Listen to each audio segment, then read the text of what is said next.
تصور تو رو میدونم از افغانستان چیه، اینو خاک و گرد و غبار، ولی بیا خودش لحظه ببین افغانستان واقعی اینه. دوست عزیز من، افغانستان واقعی اینه. ببین برج، آب و هوا رو ببین، ساختمون‌های بلندپایه‌ای که دارن 20 طبق 15 طبق دارن میسازن تو سطح شهر رو ببین.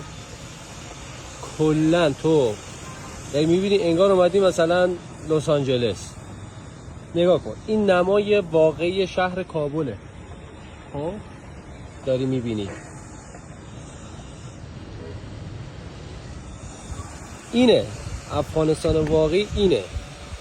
حالا کل دنیا بزنی کابل، بزنی نمیدونم افغانستان سرچ بکنی تو گوگل، برات اولین چیزی که میاره جنگ و گرد و غبار و نمیدونم خاکی و خونه کاگلی و اینه. عزیز من اینه، با چشم خود واضح ببین دیگه. افغانستان هم اصلا یه جای دیگه رفته فیلم گرفته. نگاه کن افغانستانو.